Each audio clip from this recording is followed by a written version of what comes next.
Director of the Media Foundation for West Africa, joins us over the phone alongside Mary Ada, Executive Director of the Ghana Integrity Initiative. Good morning to you both. Good morning, Kojo, and a Happy New Year. A Happy New Year to you too, Mary. It's great to have you on the show.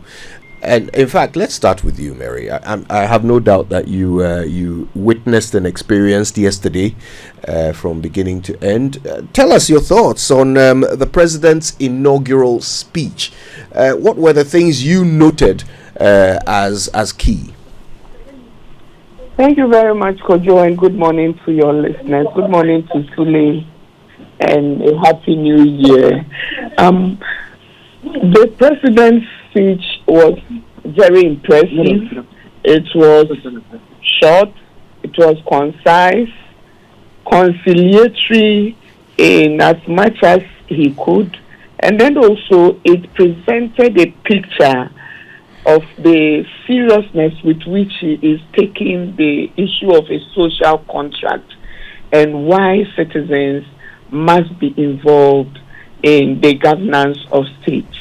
And I particularly liked the way he carried on, that it's not him, but it's all of us. So if things are to go well, then it's for all of us to come on board. So for me, there were no innuendos, there was no sarcasm.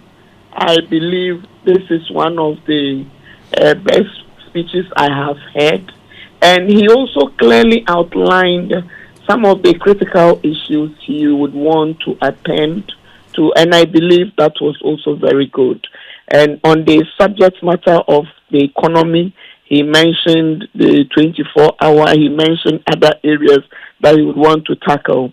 We also heard him talk about governance and why it is important. And when it zooms into the issue of the fight against corruption and accountability, he sounded that commitment very clearly and loudly, that out of all the commitments he has made, he even numbered them. And I think that was very good, so that we know that the fight against corruption is not just an activity, but it encapsulates a lot of different actions which would come together to ensure we fight corruption. Knowing or hearing him say that he is committed to this cause and would stay it is heartwarming. But then let's see how this goes. We believe that the conciliatory nature of the speech and also the call to all Ghanaians to persevere and not be pessimistic is very laudable, and I am for sure looking forward to supporting this cause. I believe all Ghanaians heard, and we would want to do so. So for me, in summary, I think that's what I picked from his speech. And the event was also very well organized, I must say. They paid attention to everyone who was invited, even though it didn't start too early for me. Thank you, Mary. Sule, obviously one of the things everybody was looking out for following the last time an inaugural speech was given at the change of government was plagiarism. How do you rate the new president's inaugural speech in the areas of, fact checking and originality? Well, good morning to Mary and all our listeners, and Happy New Year, though belated. I think generally it was a great event yesterday, well organized, well patronized. The number of dignitaries and the number of foreign heads of states and all of that, I think it was one of the highest ever witnessed in terms of the numbers of foreign dignitaries who were present. I share Mary's point about the speech being conciliatory, especially given how combative the campaign had been. It would have been easy for the incoming president to use this as an opportunity to further state certain things. And then again, because the outgoing or former President Akufo-Addo just delivered the State of the Nation's address, one would have thought that it would be an opportunity for the incoming president to rebut certain things and set the tone on a number of things and try to manage public opinion on a number of things that I believe going forward are going to be very critical areas. But I think he stayed away from that, remained conciliatory, said a bit of positive things about former President Akufo-Addo, extended felicitations to his main contender or competitor, Dr. Mahmoud Bawumia. And then I think in terms of the speech, content was okay for me. Delivery was okay for me, apart from that initial protocol acknowledgement slip that happened with President Tinubu. Otherwise, I think it was all fine. He started off, trying to look at the global picture in terms of global geopolitics. This whole thing about Russia, China, the G7, the BRICS, and the complexity that it raises in terms of how nations such as ours would have to align properly. And of course, at this time, it even becomes more difficult in terms of the non-aligned agenda. What does non-alignment, what would it mean now to say that you are non-aligned, as Nkrumah and others had envisioned at that time? Because you then were dealing with just two opposing sides. But now, you have multiple geopolitical forces, and so aligning yourself is quite a difficult one. Talked about the global challenge with climate and the challenges that come with it in terms of pandemics, epidemics, and he talks about it as when and not if, because it's almost like a certainty that at some point something would happen. Also talked about our region, which is in sort of a crisis, given the Burkinabes and the Nigerians and the Malians, the decisions they've made to exit ECOWAS and all of that. And then came back home to talk a bit about our challenges and what he intends to do, and urging citizens to play their part. Highlighted some of the big issues that we all heard him say or champion during the campaign: 24-hour economy, transparency and accountability, the issues of governance and constitutional review processes, and the point about resetting Ghana. And so I think generally it was an okay speech for me. And I like the fact that he himself acknowledges it's more about actions rather than words, because we've heard it before. If it were words, President Akufo-Addo would have been lauded. But we realized along the line that he was more of words than action. And so President Mahama acknowledging that and recognizing that at the end of the day, we are going to judge him by his actions and not his words, for me was also something that is laudable.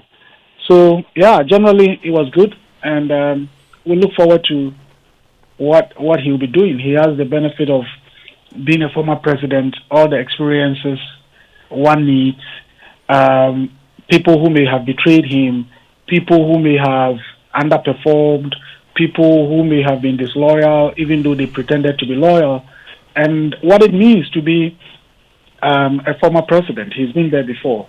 And I believe all those lessons would guide him going into the next 4 years.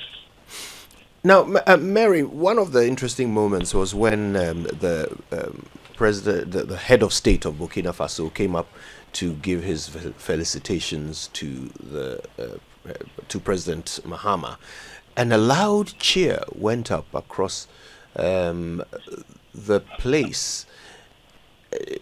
However, commentary afterwards has been divided.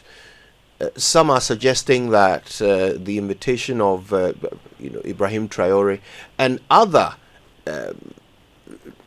non-democratic heads of state is perhaps the wrong signal to be sending as the newly democratically elected president of the Republic of Ghana. What are your thoughts on that, Mary?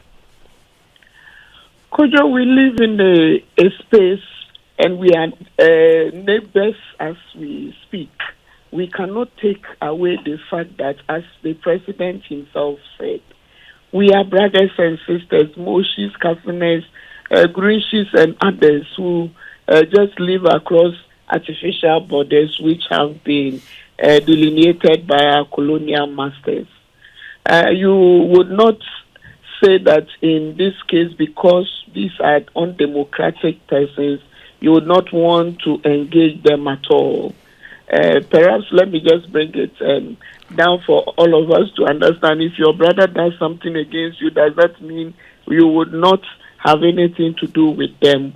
And so for me, again, I come back to that conciliatory thing that we talked about, particularly in the local space. We know some of the effects we have had from the insurgents and the issues around terrorism and their infiltration into our communities, particularly from the northern part of the country. And so inviting someone who is an undemocratic leader sends two signals that we want to him to come and see what we do here. It could send a good picture to him to want to also emulate. Then again, we are saying that we are working together to ensure we bring about peace and security in the continent. But then if you had a chair which is accompanied this gentleman, you would agree with me that if you have been to Burkina Faso, you would see that they have seen some benefits of having such a leader. Today, we import a lot of things from Burkina Faso into Ghana, which in the past 10, 20 years we wouldn't have thought of. Tomato, which is a perishable crop, which they came and learned from us, they are producing there and we go to buy. In fact, the last time I was home, I heard they even import tilapia from Burkina Faso. And so there are a lot of things going on there that the youth and the people across the continent or the sub-region are seeing. And perhaps that could have informed the loud acclamation of the gentleman when he came to Ghana. But that is not to say that the president would have decided to invite him to come to show that when you are undemocratic, people would follow you. That's not the case. Some of us have agreed that we want to go the democratic route, and exactly we would want to bring others along. So in the geopolitics of the sub-region, the John Mahama and other Democrats of our time would want to see that they are bringing others along, no matter what they have to do. So inviting him, for me, I didn't see anything wrong with it at all. Sule, I want to talk about what that chair also means by way of message to the president himself. We know that in this last election, about some 6 million odd people didn't even bother to vote. That's about the same number as those that voted for the winner. And the suggestion or the analysis has been that people are getting, to the end of their patience with the two options that we are always presented with in these elections. As a president who has just won in this manner, should the cheer that goes up for a military ruler convey any sense of urgency to him in terms of the expectation on his shoulder, and what could happen should he also end up disappointing the voters? Well, Kojo, I think that first of all, a number of factors may have accounted for the cheering for the Burkinabe military leader. People have certain sentimental feelings towards the military. So even here in Ghana, if one day you were to wake up and see the military doing their fatigue, their exercises and so on. People will gather, clap, cheer, and so on and so forth. So that is number one. Number two, here is a guy who is less than 40. I think he's about 34 years, and has taken over power, dresses in a certain way. Even yesterday, despite the guard around him, he still has his pistol, sidearm by his side pocket, and so all those could have contributed. But again, before the elections, and for a few years now, research has shown that the number of people who endorse democracy, in the way we have it, has continuously declined. And those who say, well, they wouldn't mind tolerating military regimes, continue to be on the rise gradually. And so that sentiment could have also been part of what we witnessed. And so I think that in terms of what happened yesterday, these could have been some of the factors. But the more important question you asked, that would that or should that send a signal to our new president? I think yes, and I'm sure that he is fully aware that people are becoming impatient, not only here in Ghana, but even in the U.S., in the more advanced and consolidated democracies.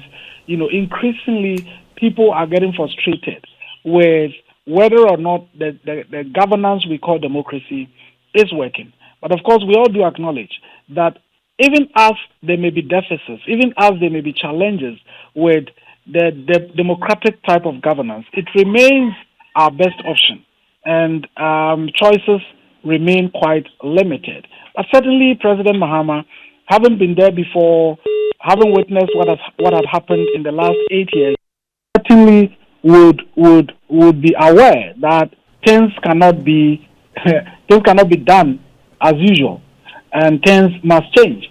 When people say that we are getting fed up with the two parties, I think it is not just because of their names or the personalities involved, but it is about the fact that over the years, what we've experienced is that they are about the same when it comes to the quality of governance, when it comes to the dividends that people get from their leadership. It's just been about the same.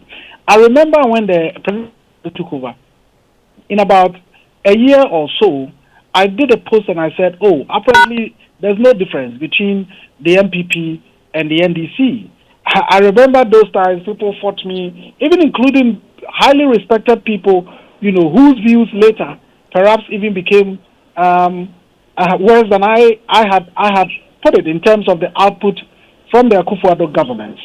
So for me, if any of the parties truly performs, truly, take on the issues of accountability, transparency, and service delivery to the people, the difference will be quite clear. And I want to believe that President Mahama, with the experience that he's had and the lessons he's learned, would have to, do something completely different. But if it turns out that it was about campaigning to come to power to make money, or to allow, party folks to make money, I don't think that even within the next 1 year or 2 years they can cope with the kind of pressure that will come from the citizenry. So it would be in his own interest to ensure that he does something completely different and better. Mm. Now, Mary, I know you said that this was one of the best speeches you've heard, but I think we've lost Mary there. Do we have Mary Ada? No, we've lost Mary. We'll see if we can reconnect. In the meantime, Suleiman, I'll ask you the same question. Is there anything that you think was missing? Anything you expected to hear in the president's inaugural speech that didn't make an appearance, make a feature?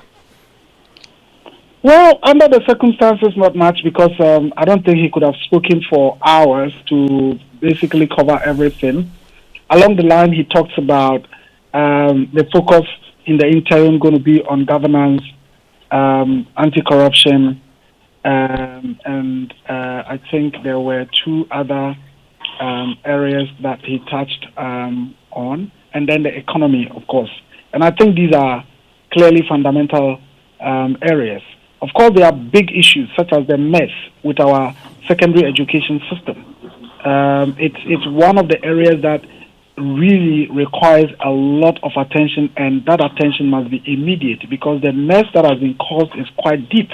And because teachers and heads of schools were repressed and oppressed not to be able to express themselves, and those who did had to bear severe consequences, we just don't know what is happening.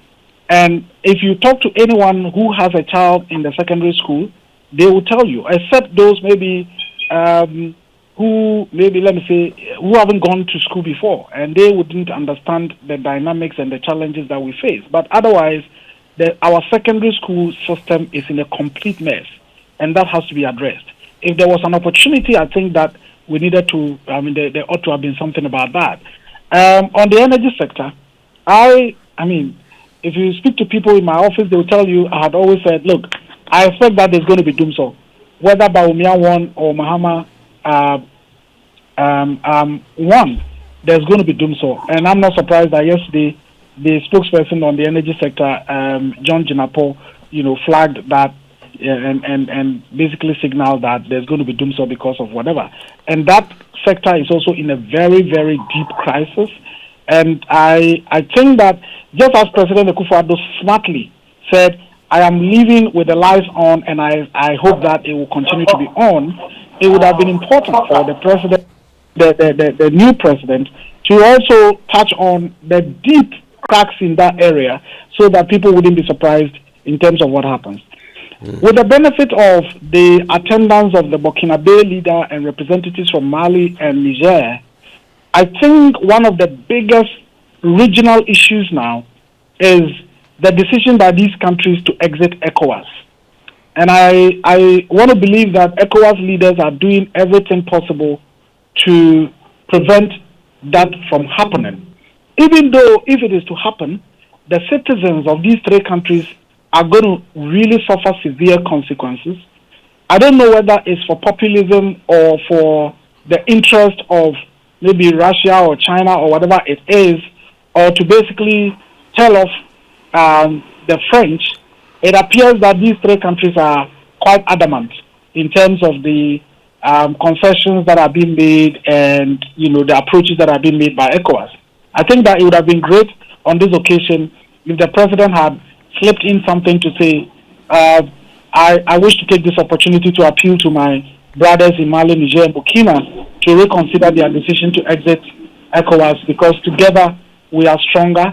We cannot be splitting ourselves at this time, especially given the global geopolitical dynamics. I think these are perhaps some of the things that I believe would have been great to have come up. But as I said, he couldn't have covered everything, and so as I said before, it was okay.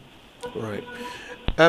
Mary, I don't know if you might want to comment on the same thing, but I do have a separate question for you. And this looks now beyond the inauguration. Today is supposed to be the first working day since John Mahama became president. And we've already had a conversation about these political appointees under the previous government. Apart from the ministers and deputy ministers whose tenures have come to an end, there are some people who were appointed to positions that ought to have been sort of civil service or public service positions, but they were put there by political appointment. What should happen to them? Should they also not turn up to work today? That's the paradox we all need to look at, because most of our governments have done this, and the public sector has been saddled with people who are not supposed to be there. We continue to talk about the issues around public administration and what should happen, and they need to clearly define the lines, the dichotomy between the administrative function and the policy function. Unfortunately, most governments have done this, And so there is usually, some of them come with contracts. And so if your employer is no more there, the right thing to do is that your contract terminates. I know for certain that some institutions like the Ministry of Finance have people on contract. And so if your employer is no more there, certainly the new person coming in would not want to continue to work with you if you are not a public servant with the strict wording of it. We know that in the past administration, when such people, the hirings which were made at last minute and others were let go. And so it shouldn't be different. But then for me, the issue is that we need to be able to be a little more professional about the way we carry on with some of these appointments. And I hope that going forward, the president will be minded by the sentiments of Ghanaians, which is against some of these things. We have seen a lot of them who were let go. I know some persons who were let go in the previous administration, so I don't see any difference. Except those institutions where appointments cannot, or appointees cannot be disappointment with the incoming government because of the constitutional issues.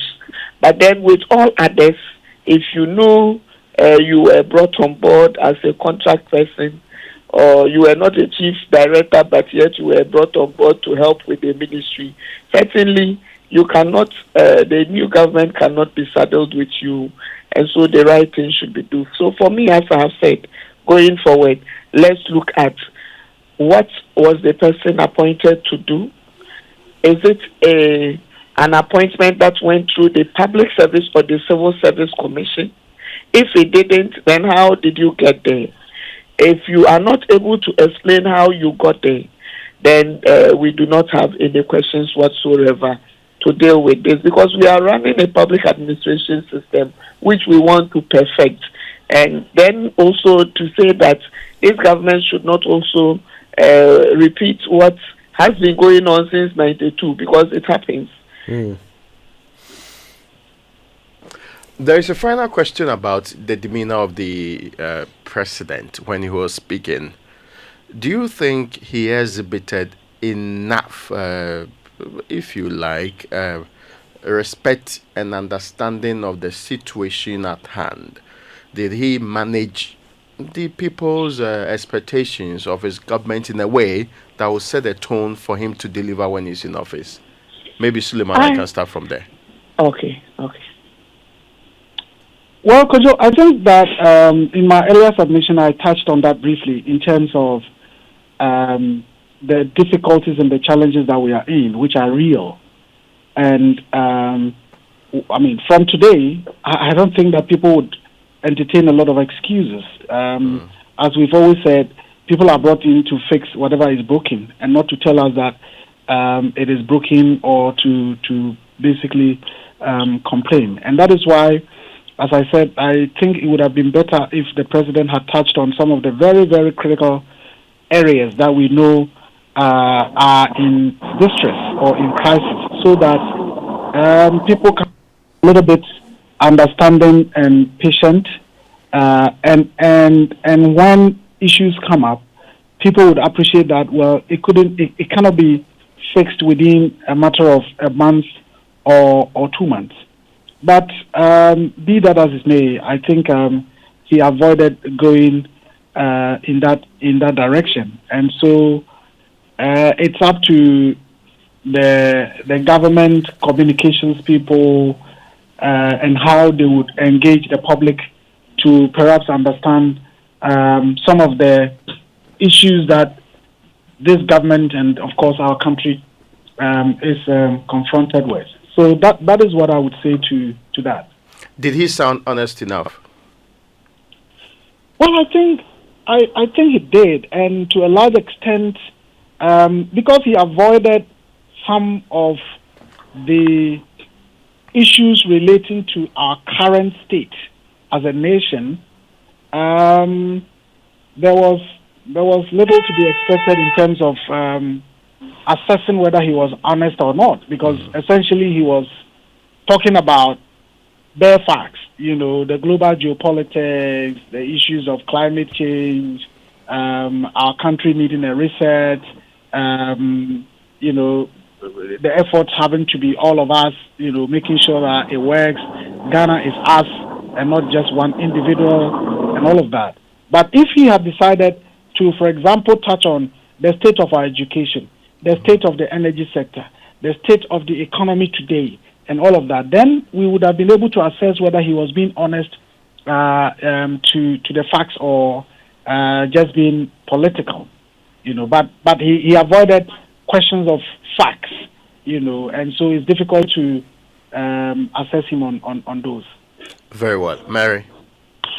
Yes, just like Sule said, it's difficult to judge if he was honest. But from his demeanor, you realize that the president, I believe, has identified or come to the conclusion that the tax ahead is a daunting one. And from the speech, you also realize that he understands that the people have a very low appetite for excuses going forward, because we believe that he is the one who can take us to the promised land. We thought otherwise. Now we have come to a different conclusion. And if you remember from the declaration, when people were excited around him, he sat so calmly in a reflective mood, meaning the task ahead of him, he had come to comprehend would not be an easy one. Again, for us to judge that whether he was being frank or not, he gave us just thematic areas he would be working on. He didn't give us the bare facts. So it's difficult to say whether he was honest. But I believe from precedent and from his past experience, he would know that this is the real deal and he cannot afford whatsoever to disappoint Ghanaians. Like Sule said, the challenges are enormous. The fight is a big one, from the education to the health sector to the services, and also looking at the issues of the economy, the leakages, and the need to raise the needed resources to execute the agenda they would want to do. I believe that in the few days ahead of him, the president should be coming out with the data, because what they may have thought out of government would be perhaps a different picture from the transition and the data they have picked. And I know that even going forward, they will be picking even more, and that will tell what exactly can happen and what cannot happen for the people of Ghana. Right. I want to say a big thank you to you both. Mary Ada is Executive Director of the Ghana Integrity Initiative, and Suleiman Ibrahima, Executive Director of the Media Foundation for West Africa. We appreciate your time with us. Thank you very much.